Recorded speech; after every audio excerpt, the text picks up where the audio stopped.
Hey everyone, it's Alison Heikkila. Thank you so much for joining me. Today we are going to play with the brand new framing stencil from A Colorful Life Designs, and we're also going to play with some Lindy's Magicals.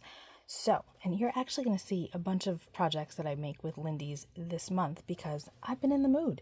So here I have some Pixie spray, and I sprayed the back of the stencil. You can kind of see it looks sort of fuzzy. That's the Pixie spray. And I also have a piece of smooth Bristol cardstock from Strathmore and a large piece of acrylic. This is essentially like a stamping block, but really big and skinny. I think you can get these at Joggles. I will have a link below for you. You don't have to use something like this. You can use a hardboard. You can use actual cardboard. You can use, what do you call it? A clipboard even. Whatever you've got. If you don't want to use that at all, you don't have to. My reason for doing it is that I want to make sure that I can move this out of the way while it dries. You'll see in a minute what we're going to be doing. I just don't want to deal with having this on my desk in my way while I'm trying to create other things, because it's going to take a few minutes for this to dry. So I'm just lining this up. I kind of played around with it before I started filming to kind of decide where I wanted it to go. And I thought that this was a good spot. Got a little bit of ink on here already. I don't know how. And now we want to just make sure that we push this down really well, because we don't want to have any of the magicals seeping underneath. Okay, and that's going to hold in place. And now we can pick it up and move it, and it's not going to go anywhere. So I have Hogwarts Orange and Cattail Copper Brown. These are from, the Hogwarts Orange is from the Haunted Halloween magical set, and Cattail Copper Brown is from Autumn Leaves. These are my two favorites. I just love them. So what we're going to do first is I'm going to take my Hogwarts Orange, and I like to use a fan brush. It's just my favorite brush to use to apply the magicals in this way. You can use what you've got. I just happen to like the fan brush. And we're going to just tap this color. Don't worry about just getting it on the stencil itself. We will take care of that later. You don't need a lot of this powder. I tend to overdo it. But the advantage to overdoing it is that it leaves typically enough color on the stencil itself where you can then re-wet it and apply it to another piece of paper or cardstock. I'm going to make this predominantly the orange, and we'll add a little bit of the brown. I was thinking about using yellow, but the yellow I have isn't super bold, and I thought that the brown would be fun. Okay, this is definitely more than I need. That's okay. Like I said, I tend to overdo it with these. Okay, I'm making sure that the excess is off the brush so that I don't put it into the brown. Not that it's a big deal, but you know, I try not to mix the colors in the pots themselves. Okay. This is a pretty quick process. We're just adding a little bit of powder. It looks like there's really not a whole lot here, but honestly, it's way too much. I don't know. I just do it. I just do it that way. It's okay. Now what I'm going to do is I've got a jar of water here, and I have, hold on, a watercolor brush. You can use, again, whatever you have. I don't recommend using the brush that you're dipping into the powder because you want to make sure that this stays dry. So have a second brush with you. Now what we're going to do, got a bottle of water, and we're going to spray it. Get ready for the magic to happen. Look at how cool this is.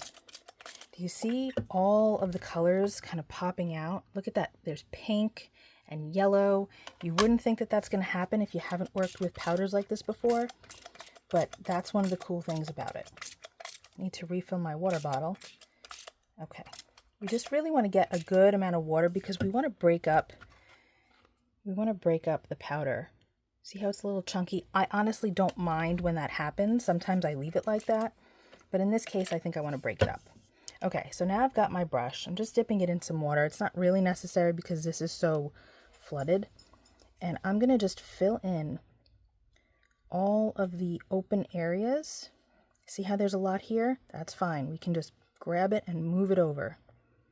Blending some of these colors, not blending some others, but we want to make sure that we fill in all of these gaps. That's why the Pixie spray is really essential with something like this, because you want to try to not have it seep underneath. And when you see the other examples that I'll have this month, you'll understand how important that is, especially with something that's super detailed like this. There's so many straight lines. You don't really want to have it seeping underneath. You can go for that look. Maybe you want it to be a little bit messy, and that's fine. But in this case, I don't really want that to happen. So I'm keeping some of the brown just with the brown, some of the orange with just the orange, and other spots a little bit of both. And you can clean off your brush in between if you want to. I don't really feel like it's necessary because I want a lot of blending to happen. Look at that yellow. Isn't that neat? And if some areas don't have enough color, just pick it up from another spot. You can always add more powder if you need to. Look at that. Isn't that cool? I love playing with this. I just like seeing all of the different colors that come out when you're working with these shimmery powders. It's so fun. You can go back and kind of add a little bit more if you need to, but I think that this looks pretty good. Maybe a little bit more here. Yeah, I think that's all right. Now comes the hard part, you guys. We have to let it sit. You got to let it dry. You can't just pick this up now, because whatever's left on top could potentially drip off onto what we just did, or you could have some seeping underneath and kind of messing up all of these perfect lines that we have. And I don't want that to happen. So I am going to, this is why I have it on the board. Okay, so this way I can pick it up, move it out of my way, and I don't have to think about it. I can see that there's some seeping underneath here. Not a big deal. We can always put a sentiment there or a critter or something. I don't know what direction we're going yet, but don't freak out if you have a little bit of seeping happening. It's all right. Okay, so like I said, this is the hard part. We're going to move this off to the side, and when this baby is dry, we will come back, reveal what it looks like, and move on to the next step. All right, it's been some time, and I had a nice lunch, picked up one of my kids' friends, and this is all dry. So let's see what this looks like. Oh, that's nice. Check that out. Very, very cool. Kind of wish I had this part come to the edge, but we can always cut that down, make the panel just a little bit smaller than I normally do. This is cut to 4 by 5 1/4. So I think maybe I'll remove that because I don't love that edge there. But let's see what we're going to do. I can move this out of the way now. This, again, it's got some color on here. If we want, we can wet this down and put this onto a new piece of paper. There's not a whole lot, so we might not get much, but it could be the start of a cool layered background. So I was thinking that because this is super geometric and linear, it might be kind of fun. I know I use this a lot, but I love this stamp set. I really like mixing organic shapes and objects with geometric shapes and objects. So I thought maybe this could be kind of cool. Let's take a look. Not sold on it yet, but it's an option. Like, I just think that that would be really fun to put on top. Maybe in vellum. The maple leaf would be really nice if we just wanted a single one. Yeah, I'm either going to do the maple leaf or this one. If I do this one, I'd probably do a couple of them. Let's try them both. Let's get some vellum and try them both. Okay, I've got my Tim Holtz stamp platform, and you can use a Misty if you have that, whatever platform you like to use. I just like using this when I have a full sheet of paper because it's nice and open and flat. In here, this is just a grid that's used for quilting that I cut down. It helps me line things up. But we don't really need that today, but it lives in there. And my platform's set to rubber. I've got my maple leaf, and I've got this other one. I don't know why I can't figure out which leaf this is. I'm not sure. I should ask my husband. We met because we worked at a nursery together many, many, many years ago. So he knows a lot about plants, and I know a good amount, but he retained more of it than I did. So I've got VersaFine Clair ink in Nocturne. This is not the greatest ink to use. I should use StazOn, but I was going to heat emboss it, so and you can't heat emboss with StazOn. But something like StazOn or archival ink, if you don't want to do any heat embossing, would be excellent. Okay. Push this down.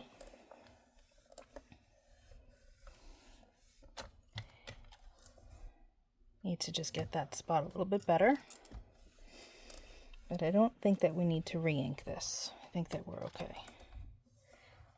So a little bit of a kind of a dead zone on my platform sometimes. See how I'm not picking that up? So the way I remedy that is I pick up the whole platform and I just kind of squeeze it or press with my fingers, and that usually helps. There we go. Perfect. Okay. So now I'm going to take this out and try not to smudge it. And then we'll use some embossing powder once I get these cleaned up and put away. Okay, I've got a piece of scrap paper.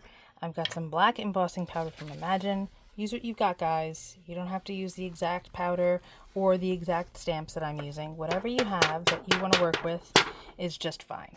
It's all about getting ideas and, you know, seeing how you can adapt it to work with your stash. If you do have the same things or you want to make this exactly the way I'm doing it, feel free. Have a good time. Okay, so vellum you've got to be careful with. You don't want to, you don't want to heat it up too much. It'll really warp, so I've got my heat tool off to the side. I'm letting it warm up. And now we're going to heat it up, and you can watch it melt. You want to make sure that you don't have your heat tool in one spot for too long. Just try to keep it moving. Look at how nice and shiny that is.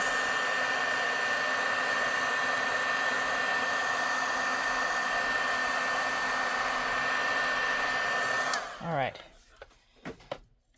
Now, we have our beautiful leaves. I love these. Okay, I'm going to cut these out. I'm not going to make you watch me, and then we'll see what we're going to use with our background. All right, so I've got these cut out, and they're beautiful. And at first I was like, are they too harsh? So I actually went and made another one using this Pearl Luster embossing powder from Stampendous. You might have seen me use the amethyst one. I love these colors. This is the carnelian. I believe that they're still available on Amazon. I had linked some of the other colors below previously. If the carnelian's still available, I'll link it because look at it, it's just gorgeous. But anyway, then I was like, I don't know, I think it's not enough contrast. You could do a lot of colors. You could have gone with brown, but then I showed it to my husband and he said that he really liked the black. So that's what we're going to do. Maple leaf is cool, and you could do it in a bunch of different ways, but I really liked this orientation. I don't do horizontal cards too often, but I do like this orientation. I really think I'm going to chop this off because it's starting to make me crazy. But before we do that, I needed a sentiment. So I grabbed these metal dies from Uniquely Creative. I know it's hard to figure out what they say, so I have the packaging here. These are the card making words. And it says, best wishes, thank you, and have a fabulous birthday. So we're going to use the thank you. So what I've got here is a piece of black cardstock. That's going to be my shadow layer because I don't want this leaf to be the only thing that's black. Probably wind up inking my card base black too, but we'll see. So that we're going to die cut. But I also thought that it would be nice if we had some more of the shimmer. So I grabbed some more smooth Bristol cardstock. I've got my Hag's Wart Orange. This is dry. So I'm going to tap some of that on here. If I need more, then I'll just get my fan brush again. Probably too much. I tend to overdo it. It's okay. You can spritz this with water, but you don't want that powder to go flying. So I do have my container of water here. Look at how that turned green. Can you see that? Let's zoom in. Maybe we'll zoom in. There we go. See how that turned green? How cool is that? A little bit more water. And I am going to, and now it's not green. It's not wild. I'm going to paint this area here so that we can die cut it and it'll have that same fabulous shimmer that our stenciled background has. I'm going to use this as a guide. Obviously I made it too wide, but that's okay. And I really encourage you to use something that likes water when it comes to cardstock, which is why I'm using the smooth Bristol, because it makes such a huge difference with how these powders work. I had done a video some time ago on, I was making BTS themed cards for people, and I used the Witch's Potion Purple on it, and I had used 2 different cardstocks, and what a big difference it made using the Bristol versus, I think it was a watercolor paper, but it wasn't a very good watercolor paper. Paper is not something that you want to skimp on. You don't necessarily have to get the most expensive, but you also don't want to, look at that. See that shimmer? Now granted it's wet, but it'll look better in a minute. You don't want to skimp on paper. You don't want to get the cheapest possible. And if you can't afford the most expensive, I know I certainly can't, that's okay. But I do encourage you to get good quality. So I'm going to heat this up really quick, and then I'm going to die cut these, and then we'll see how they look with our card. Okay, first things first, we're going to trim this down just a bit. I need this white piece to be gone because it's making me a little bananas. A little bit more. This way it looks continuous. It looks like there's more happening here. I'm also going to trim just a little bit off of here just to kind of square things up a little bit. There, that's good. I think that that's fine. Okay. Meanwhile, I glued my sentiment together. Got that, we've got that. And I think that this is starting to come together really nicely. I think we will need some sequins though. Yeah, okay, we'll get there. So because there's so many solid areas in this leaf, I'm not worried about my adhesive showing. I don't want to overdo the adhesive, but I also don't want it to curl up. Sometimes I like when it curls up, but I don't really want it to this time. But again, since there's so many solid areas here, I'm not super worried about my glue showing. I just don't want to get it where it's got no embossing powder, because that would make it pretty obvious. Let's move this over.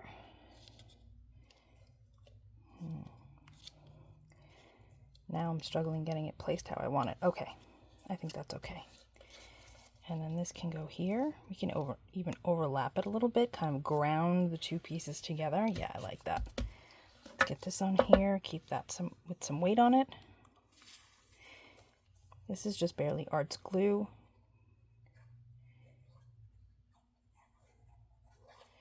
Okay. And this block, in case you're wondering, is from Jennifer McGuire. It's a crystal block. It's got Share Handmade Kindness on it. She sent this to me because I had won a prize pack from her a couple of months ago, and this was one of the goodies that she sent me, and I use it all the time. It's so great because it's so heavy.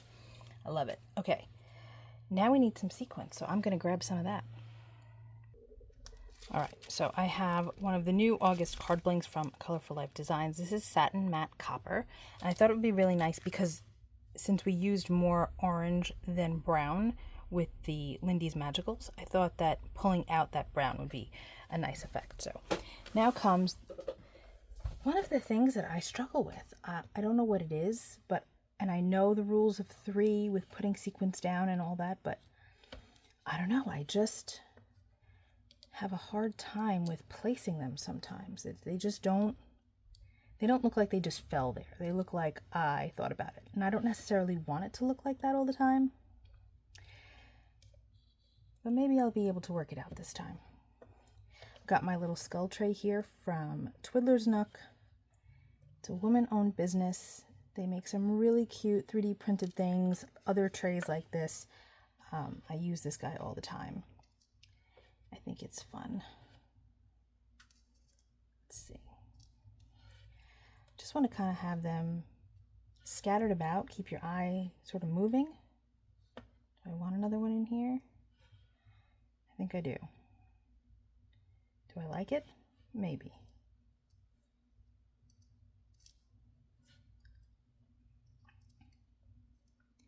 Okay. I think I like that better.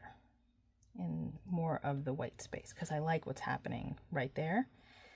So we're going to go with that. Do I want to add any more? See, then I go overboard. It's always a problem. It's like, how many is too many? Can you have too many sequins? Probably not, but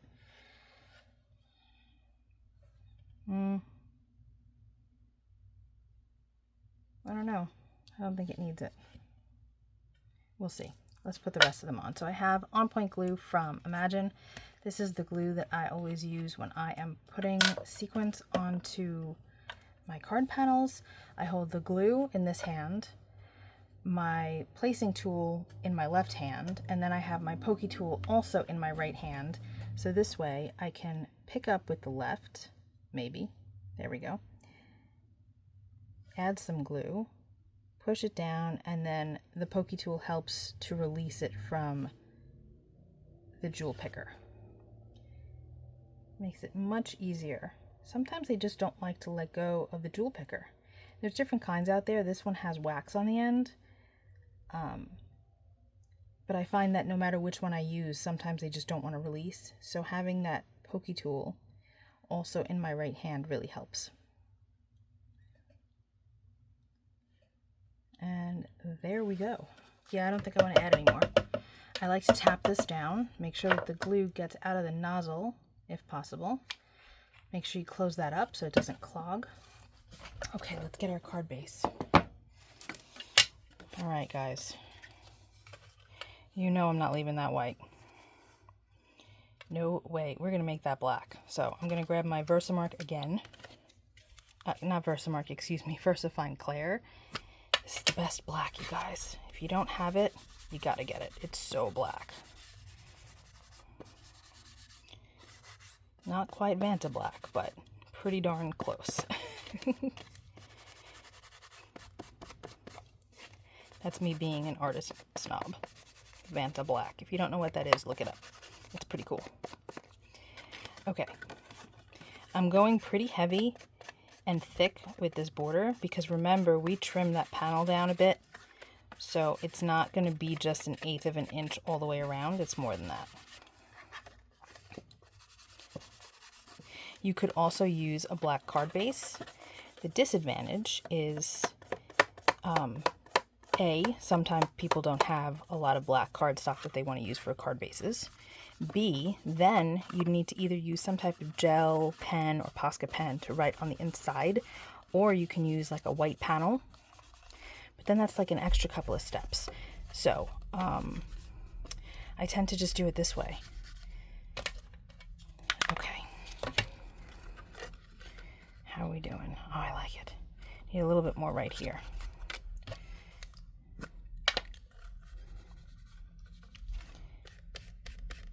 There we go. Okay. Got my glue. You know what? I'm going to use this one. So this is really similar to Barely Arts glue. This is Artist from scrapbook.com, but I have a fatter nozzle on it, so it just allows more glue to come out than I have on the Barely Arts glue. I don't ever switch my tips around, which is why I have a fatter nozzle on this one and a skinny nozzle on the Barely Arts one, so I can just flip back and forth depending on what I'm doing. And don't worry about this extra bit. I can always trim that off later. Okay, so now we're going to let that sit. Here's the big Share Handmade Kindness block. This one is not made out of crystal, but it works really well. Okay, let that sit a minute and then we'll come back to it. Okay, there it is, our finished card. What do you guys think? I think it came out really cool. Again, I really like mixing geometrics with organics, and I think it came out great. And I think that the sentiment is really good with this too. It's informal, it's fun, and I love all that shimmer, don't you? All right, everybody, thanks so much for hanging out with me. I will be back very soon with another video, and I hope to see you then. Be well, stay safe. Peace out.